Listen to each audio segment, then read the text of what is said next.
Welcome in. This is the WCIA 3 Sports, your Illini Nation pregame show. I'm WCIA 3 Sports Director Glenn Kinley, Joey Wagner of 24/7 Sports, and Illini Inquirer. A huge game today for multiple reasons. You got all the history and the stadium rededication, the 100th anniversary of Memorial Stadium. You throw that out the window, it's just a big game for Illini football for the 2024 season specifically. Yeah, it's a huge game for Illinois to really kind of really establish themselves as that top 25 team. Right? If you kind of zoom out and look around the college football media landscape, a lot of the conversation you've heard this week is, hey, how for real is Illinois? And I understand that. You win at Nebraska, which is still a good win. I think Nebraska was down to Indiana before we came down here and did this, Glenn. But that's still a good win to go on the road and do that. The Kansas win didn't age very well. Yeah. You were played close with Penn State on the scoreboard. The eye test looked different. Yeah. So this is a chance for Illinois to say, hey, maybe Michigan isn't Michigan as it typically had been. We're still a good team. We're going to come in here and we're going to take care of business against Michigan at home. It's an opportunity for them. And I don't know if we're in resume building yet for Illinois, but this is definitely one way to boost their perspective and how people see this program from the outside. It's kind of a, hey, we're here and we can compete with anybody if Illinois can win this football game. You mentioned it. The best team Illinois has played was Penn State, and that was only a 14-point game. But if you watched it, it felt different. It did feel different. This is one you meant. We're not talking about the national champion Michigan team, but it is Michigan and the brand that is Michigan, and still a top 25 team. If Illinois can get the win, it would be their third-ranked win of the season. Again, one of those teams is not ranked anymore, but it would still be a huge win for Illinois, a huge win for the confidence going into Oregon. Michigan might run the ball 90 times today. It might be an understatement. Michigan runs the ball well. They've got the two running backs. I expect to see quarterback Alex Orji today in certain packages with Jack Tuttle getting the start. I can't imagine they won't go to Orji at some point and try to test the Illinois run defense. But Illinois doesn't defend the run very well. So that's it's kind of a nightmare matchup when you're talking about the area that you're focused on. Right, because if Michigan can get going, doesn't strike me as a team that's really interested in passing if they don't have to. So if they can control the clock, keep Luke Altmaier, keep Pat Bryant, keep Zachary Franklin off the field, that's where things could get to be a long day for Illinois. I'm fascinated to see what Aaron Henry does coming out of a disastrous second half against Purdue. How does he adjust? What's it look like? Do they go with the bear front? We talked about this last week against Purdue with Gabe Akis on the line, Alec Bryan out there. That's such an interest. It's the biggest subplot of this game. And let's call it like it is, though. Michigan, in large part, they have a good run game, but they run the ball because their pass game has struggled so much. This isn't a Michigan team that runs the ball so well that it's why would we ever pass. It's more of we throw the ball so poorly, why would we ever pass? And so you're not talking – they don't lead the league in rushing yards, really. Right? Yeah. And in points per game, they're near the bottom of the Big Ten. So you're not talking about a run game that's been lights out, unstoppable. I would say Penn State's rushing attack was or offense in general was certainly better. Rushing attack maybe better, but Illinois is going to have to be prepared to stop that. We talked about this last week with Purdue. We probably talked about with Penn State. Setting a tone early would be huge for the Illini defense in this one. I'm talking about a punt on the first or second drive, or even a tackle for loss on a couple of these runs. It may seem like little stuff, but just telling Michigan you're going to have to throw the ball to beat us, and letting them know early that they're not going to be able to, as we joked, maybe half joked, run the ball 90 times and win that way without throwing it all. Yeah, it's key for Illinois to get out there. This, again, it's so much of what we talked about last week. The strength of the Illinois defense is the secondary. Yeah. You wouldn't believe that if you only saw the last week's second half against Purdue, but it is. And Xavier Scott back after missing most of last week's game. So make them make plays into your secondary. And what does Aaron Henry do? I would, guess he might just go man on the outside, load the box, and make Michigan find a way to win. Jack Tuttle has been around. It's his seventh year in college football. He was at Indiana for several years. He just really took this starting job after playing last week late. Right. It seems like they wanted Orji to win the job, and he just didn't pass it at a high enough level. Yeah. But, I think Illinois got to come out here, set that tone of you're not going to come in here and run at will against us. In a lot of ways, Glenn, before you, reminds me a little bit the rankings aren't the same. Yeah. 5 years ago today, Illinois beat number 5 Wisconsin here, a walk-off by James McCourt. And the thought coming into that was so similar, like, hey, they have Jonathan Taylor. They can run the ball at a really high level. Yeah. What does Illinois do around that? Because that had really been before Wisconsin had elevated its passing attack to that level. And the thought was, oh, my gosh, they're just going to come in here and bulldoze Illinois on the ground. Illinois obviously made enough plays and set up that McCourt game-winning field goal.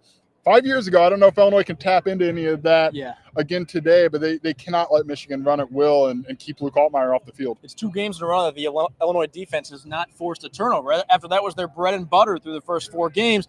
Penn State didn't turn the ball over. Correct me if I'm wrong. Purdue didn't turn the ball over.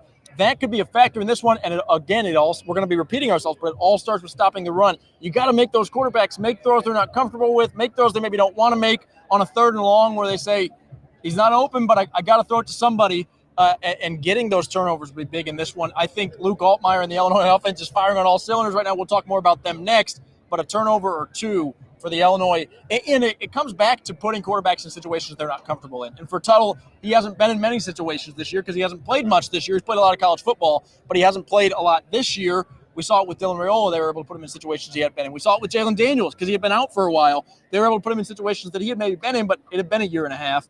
That could be a factor today with a couple quarterbacks who maybe haven't thrown the ball a ton. Yeah, Illinois has 1 turnover in its last 3 games. That was a miraculous interception by Torrey Cox in the end zone at Nebraska. So that's where you kind of wonder. The defense is better this year than a year ago. I think that's really hard to argue at this point. But how better? How much further along are they? And how much of that first 3 games was buoyed by forcing turnovers at such a really high rate? Obviously, turnovers are a big deal, and Illinois certainly, I think, is going to need to force 1 or 2. I'm wondering if Dylan Rosiak can maybe punch the ball loose. I mean, if they're going to run the ball and, you're probably not going to have a lot of opportunity for Xavier Scott, for Miles Scott to go up there and make those plays. So can a Dylan Rosiak, can a Gabe Ackes? I mean, you really need that front, someone on that front, whether it be Gabe Ackes, Dylan Rosiak, Seth Coleman, Dennis Briggs, T.R. Edwards. Someone has got to make some plays that puts Michigan in bad positions or flat out just turns the game. Gets a momentum swing with the turnover or a big sack. We'll see, but that's the key. The key is in the trenches. We're going to get to the Illinois offensive side of that here in a minute. But it's tough to predict. I predicted Illinois to win. I'm going to spoiler alert and jump out on that. But I don't feel good about that because I don't know if they can stop the run, Glenn. But if they can, I like where Illinois stands. The Michigan Wolverines, some of their players have just taken the field. If you heard some boos, that would be why. Let's talk about Dylan Rosiak. I think most people who follow Illinois really closely know how good he has been, but from the outside looking in, the guys who get the interceptions and the guys who score the touchdowns get maybe more attention. He's been lights out. And you were here last year. How much further has he even come from a year ago? He's really the leader of that defense. He is, at least in the front. I think Miles Scott's voice, Matthew Bailey's voice in that back end carry a lot of weight. Dylan Rosiak's had some up and down. I think he would tell you he wants to tackle better. He's the best of that linebacker position, that inside linebacker position that, frankly, has struggled. That position has left a lot to be desired. I expect Illinois to get into the portal in the offseason to try to get some help at that linebacker spot. But Dylan Rosiak has elevated his play. He's really physical. You know he can punch the ball out. He's got to be sure, a little more sure at the tackler.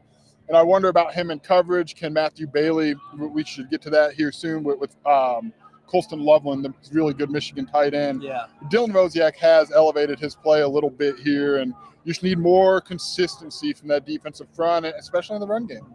You're just we sound like a broken record with the run game, but it's true. It's the biggest concern coming in. It's backed up for 6 games, and then you get a team that's going to be thrilled to see a team that struggles to stop the run. Absolutely. If you're just joining us, this is the Illini Nation pregame show. Glenn Kinley, Joey Wagner.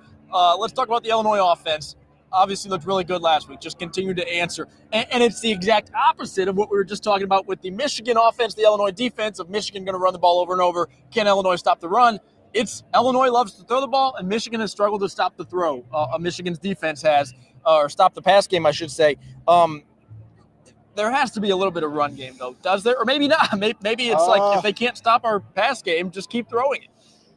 I think there does, but I don't expect it to be on the interior. Right. Illinois has struggled to run the ball in the interior this season.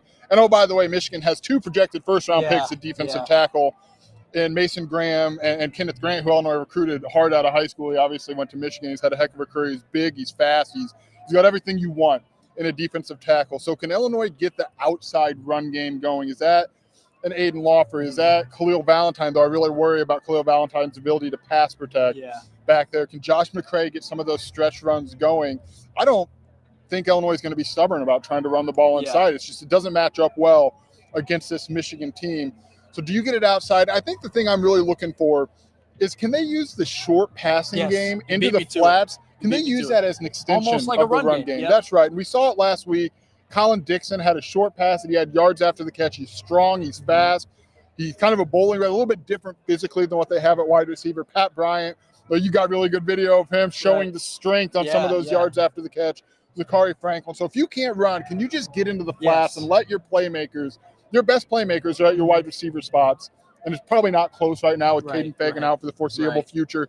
Can you let those guys make some plays out there? I think that would be a good alternative to really test that Michigan defense left and right. Yeah, and maybe it's your running backs in the receiving game, maybe it's your tight ends, but finding ways to get those 3-4 yard chunks. When you think passing game, you think launching it downfield. It doesn't always have to be that, although Illinois is certainly going to do it if Michigan will give it to them, and they'll throw it to Pat and Zachary when they can get open in space. But these 4-yard games, these out routes, these checkdowns that may not seem like much, but it sets you up for 3rd and 2 instead of 3rd and 6 or 3rd and 7 or whatever it may be. Those are big plays for Illinois, and you're right. It can be an extension of the run game. Interested to see how much attention Pat Bryant and Zachary Franklin get. I've kind of been waiting for a team to just say, you know what, forget it. We're going to double team them, triple team them, whatever it may be, every down and force them to beat them with someone else. Either one, they haven't done that, or two, Pat Bryant says, I don't care. I'm gonna go get the ball. He's been really good, obviously, but interested to see how far Michigan goes in that direction. Do they sell out on stopping Pat Bryant, and then can Illinois capitalize with other guys, or do they not? And obviously Michigan recruits at a high level. Obviously they have really talented players. They've struggled to stop the pass this year, but maybe they do trust their guys. And then it's like, can Illinois make them pay for that? Well, the matchup I'm watching in the secondary is who does Will Johnson, Michigan's really, really standout cornerback. He's got 2 pick sixes this year. Another first-round draft pick. We've said this 3 times now about this Michigan defense for a reason. Who is he on primarily? Is it Pat Bryant? Is it Zachary Franklin? And then you target who he's not on. There's not really – it kind of reminds me of Devin Witherspoon late in 2022. Teams are just like, you know what? We're good.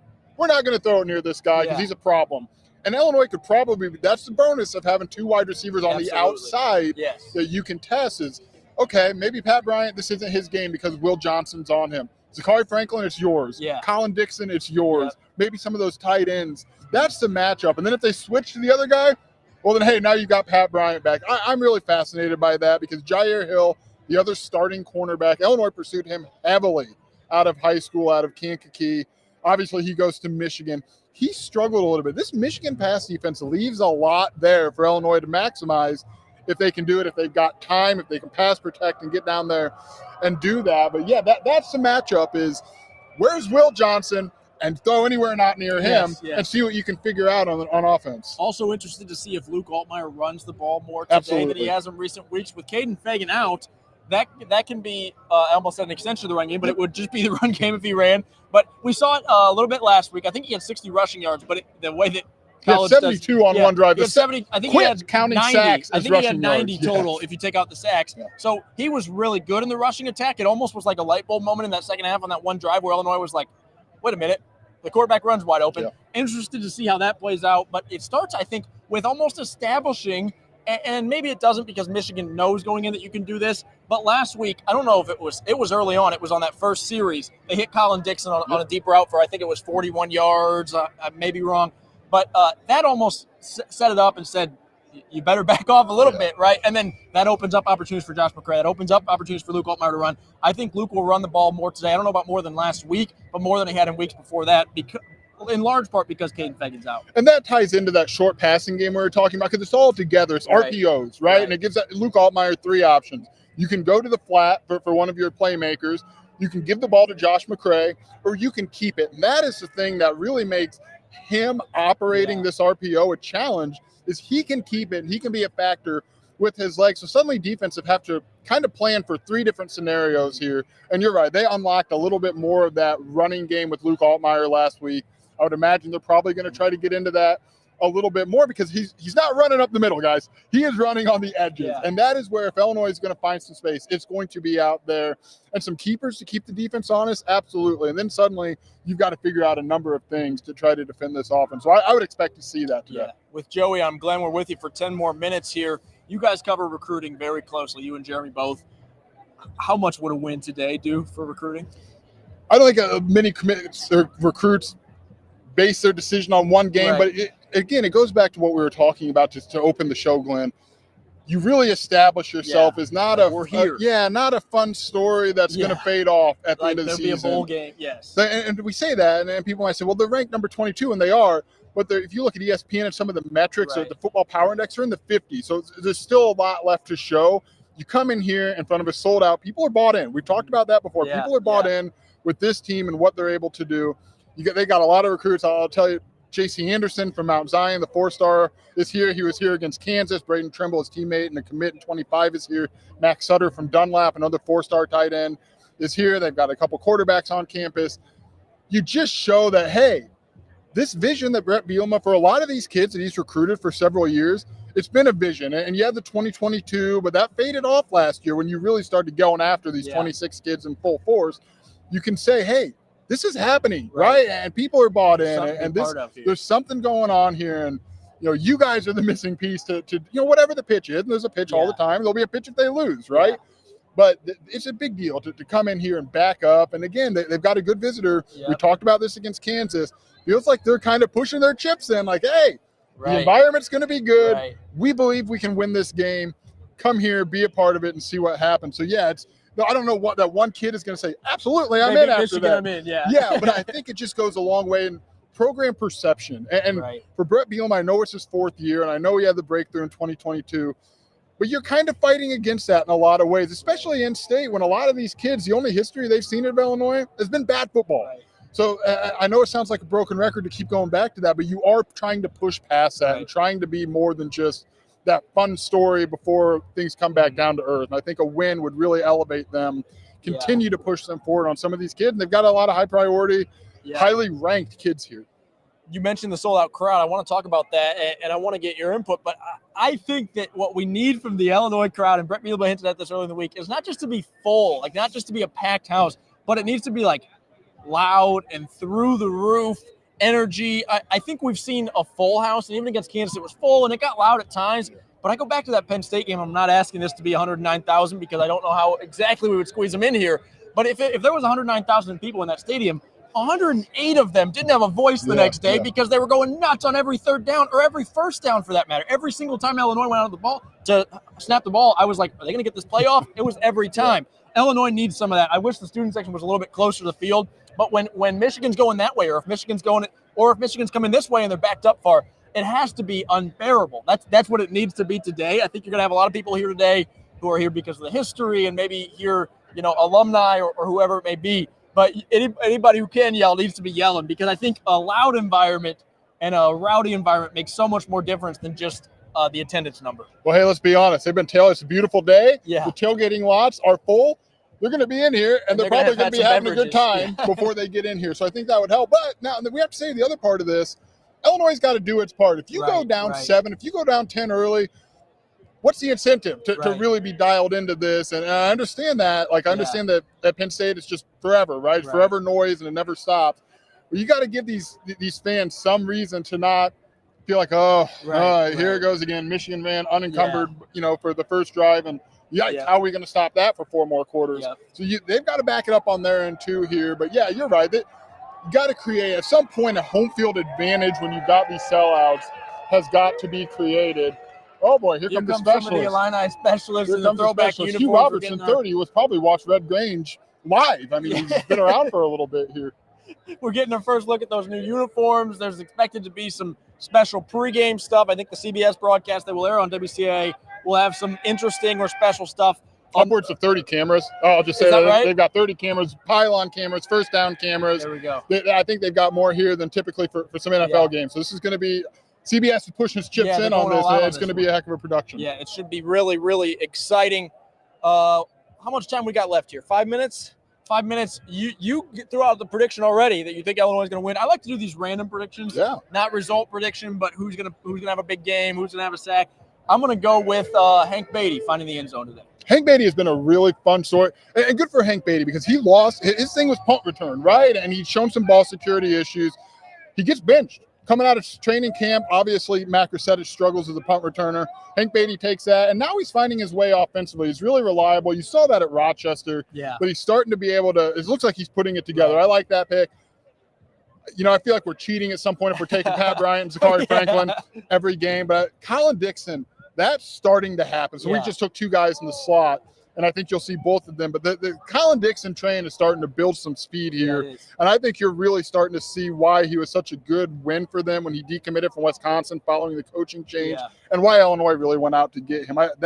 That's starting to happen here pretty quickly. You should know that this is not betting advice. You don't want to take that from either. Oh, no. But if you do bet it and win, then we do expect some of the winnings. But if you lose, it's not on us. Up. Is that how we do this? Yeah, we'll pull up a QR code for you to scan on the post-game show instead of showing you Bret Bielema's press conference. We will have that live for you on our digital channels when Bret Bielema comes to the podium after the game and his post-game press conference. Joey, your takeaways, thoughts, feelings ahead of this one.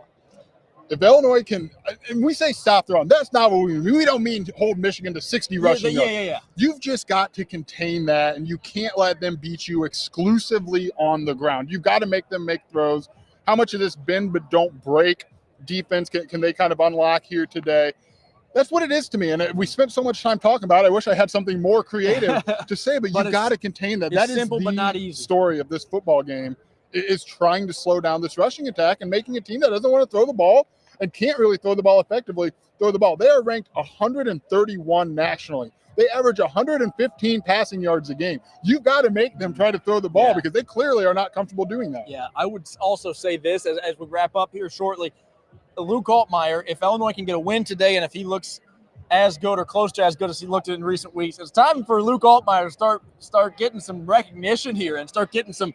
I think from the national perspective, it's like, and we talked to the CBS crew yesterday, we'll be on the call, and they prepped for this game, so they know, and there's no doubt about that. Like, they have given Luke his flowers, they know how good he is, but I don't know if you're Pat McAfee or whoever it is, if they're like locked in on Luke Altmaier and as one of the top quarterbacks. We had talked like early in the year as like, is he a top half? Now it's like, is he a top three quarterback in the Big Ten, which maybe you wouldn't have believed a year ago, but he's been playing at such a high level that if he can perform again today against a good Michigan defense that has a couple of more than a couple really good players there, it's time for Luke Altmaier to really start getting. I'm not calling for him to win the Heisman here, but start getting some national recognition. And you just look around, kind of how they, every website has quarterback rankings, right? And you started to see him creep into that top 10, that top half, that top 5 in the Big Ten. But it's time, I think there's still more eyes that could be on Luke Altmaier, and he's taking care of the ball really, really well. He's got the one pick where he really just tried to make something happen at Penn State. Penn State made a wonderful play on that, and they kind of tricked him into that. He kind of ran around like crazy in that game. Even before the season, I'm not like our outlet, 24/7 Sports, had him as like the 17th ranked quarterback in the Big Ten. Let's just be clear, Joey did not make that. We did not make that ranking, but it was low. It was low. It shouldn't have been that low. And I think a lot of it, and I understand it's Illinois football hasn't really over the course of the last 10, 15 years garnered people to really dive into the stats. When people saw his interception totals from last year, they saw he got benched late in the year. There was a ton of context around that benching. I was like, okay, whatever. And now it's like, hey, that's not aging very well. And he is. I think you could say top 5 to be overly conservative in the Big Ten, but I think you could really make an argument for the top 3. I'm going to get you a little piece of history just to show you a little bit of what we got here at Memorial Stadium today. There's a lot of history in this game, and this is just one piece. They're giving these away out in the press box. I don't know if they're giving away to fans, too. I'm sure fans will get something, and there are some Michigan fans here. It was a good deal. As we close up, Michigan fans travel well. Illinois fans are going to have to be loud today. A huge game. Any final thoughts before we sign off? No, I just credit to Josh Whitman and Illinois and the DIA for pushing for this to happen. It's a really cool atmosphere. I think it's going to get really good. They've got a lot of stuff planned. There's going to be flyovers and all sorts of former players out on the field at halftime. But they pushed to make this happen. When this kind of became available to have a 100 years in one day after Red Grange's game. And let's be honest, when they did this 2 years ago, that is kind of a bold push, right? Because you've got Michigan doing Michigan things and being at the high end of college football. Illinois wasn't. But Josh Whitman went in and they pushed to make this happen. So credit to him for that, and credit to Bret Bielema and this football team for making this interesting, for making this a sellout-worthy game, for making it look like Illinois can come in here and legitimately beat a beatable Michigan team. Illinois held up its end of the bargain and getting to this point. It just – I don't know that this could have worked out any better, to be honest. It's beautiful out. The team looks a heck of a lot better than you've seen. This is best-case scenario for what this could have gone. And in a way, Whitman kind of bet on Bielema. That's right. And that they would be competitive and that this game wouldn't have – the national eyes on him, and it wouldn't look good. This has been the Illini Nation pregame show. We appreciate you watching. We'll have Bret Bielema's press conference live right back here post-game. He'll do a post-game podcast. We'll do a post-game podcast. We'll have coverage for you on WCIA 3 News at 10 tonight. And, of course, we'll have coverage all week long next week ahead of another big one. And we'll talk about that when we get there. Thanks for watching. Joey Wagner, Glenn Kinley.